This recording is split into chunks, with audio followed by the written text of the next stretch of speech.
The first thing we have David Rossi do on the show is shoot a bird. Come on, boy. Gideon was a bird watcher and a bird lover, and it was like the most concrete way we could think of to immediately say, oh, this guy's not Gideon. I'm coming in to see you this afternoon. Well, then cancel it. I'll be there at 2:30. We didn't want the audience to think we were trying to replace Mandy, so we knew we wanted somebody to be the opposite, this character. I really don't understand this, David. What's to understand, Aaron? There's a lot of bigness about him. He has a big ego.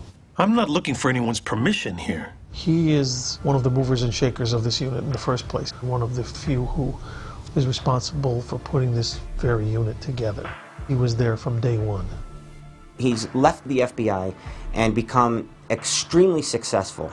World tours, speaking engagements, big payday private consultations. You've made quite a name for yourself. Not unlike the original BAU profilers. They're almost rock star-like. How do you get used to the staring? He's a guy that achieved a lot in his life, got to almost the pinnacle of success, and yet was not content to just stay there. You've got it all memorized. His books, his bio. Yeah, books have sold over 1 million copies. So? There's 1 million reasons not to come back, if you know what I'm saying. What if one of those guys who was the founding father of the BAU came back? What would happen? What would those guys think about that? It is such an honor to meet you, sir. Reed and JJ have crushes on Rossi, apparently. Sir, if I could talk to you later about your work with Scarsdale Skinner, psycholinguistics is an incredibly dynamic field, and the fact that your profile of his reading habits ultimately led to his capture is something I find so incredibly interesting. Reed, slow down. I think Dr. Reed's really impressed by him at first because he's read a lot of his books, and he definitely knows of the lore of David Rossi. You interviewed something like 45 serial killers, right? Something like. Today we've interviewed with over 1,000 offenders. Serial killers, child abductors, sex offenders. I'll go through it with you sometime if you like. Answer any questions. Sounds good. Gideon was very nurturing of Reed, and I think Rossi will eventually probably become that, but right now I think he's a little bit weirded out by his #1 fan working with him. Whatever happened to the moratorium on inter-team profiling, guys? Come on, Reed, team. I don't think this guy knows the meaning of the word. The idea of one of these characters coming back in, we thought could be something that could generate a lot of conflict. Trust me, with an unsub like this, you need to throw him off his game. His hand needs to be forced. I know that, Dave, but the point is you did it by forcing ours. He's got an edge to him, too. He's not so much of a team player at first, but he learns how to be in this new BAU that he actually helped create.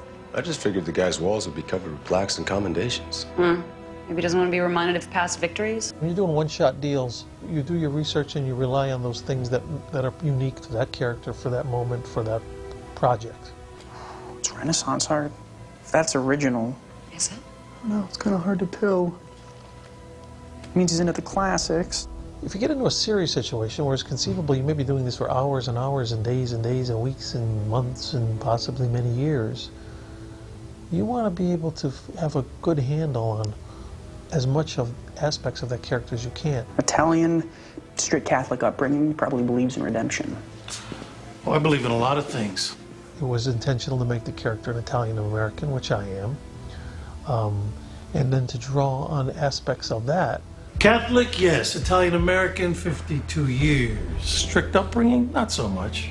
Now, the artwork, that's 15th century original. Cost more than my first house. The fact that he's successful and is into art, I thought it would be, of course he'd be into Renaissance art. I mean, this guy, he's, well, first of all, my real name is Mantegna, which is one of the great Italian Renaissance painters. So in other words, it becomes a wish list as much for Joe Mantegna as it is for David Rossi.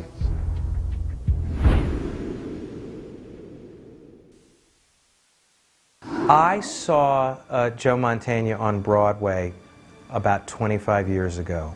It was the original cast of David Mamet's Glengarry Glen Ross. I was mesmerized by this man's performance, and all I could think of was how am I going to get an opportunity to work with this actor. And so for me to have the opportunity to work with him after all these years, 25 years later, seeing him in this wonderful show on Broadway is really exciting.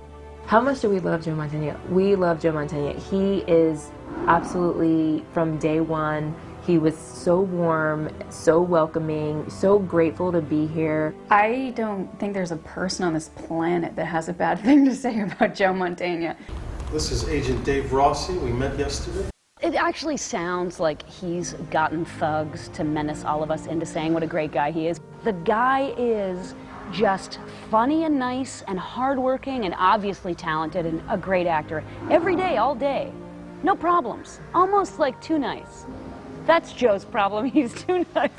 That's it. Come on, come on. He's fantastic. He's like such a person, as my grandmother would say. An incredibly generous actor and an incredibly generous person and funny and nice.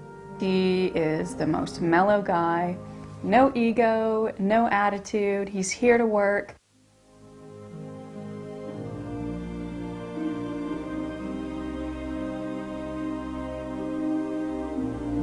He's here to have fun too, which is so important because we're a fun group. We do like a pretty tough regimen of hazing. We made him drink a live goldfish the first week, and no, he's incredibly friendly. One of the more gregarious people I've ever met in my life. It's funny when you work on a series, you build a sense of community because it's, you know, I've been doing this for almost 40 years now, and I've known what it's like to do plays and film and television and whatever, and each has their own dynamics. The closest thing to doing series television is doing like a long run of a play, and I know what it's like to be in a play for a year and a half even, and you really bond with those people. I don't think I could have put together a better scenario for myself in terms of personnel, starting right at the top, you know, with Eddie Bernero and all the other producers, the writers, obviously the cast. I couldn't have put it together better if I would have orchestrated it. And yet, it was one of those things where I get the phone call and who knows what I was going to be stepping into.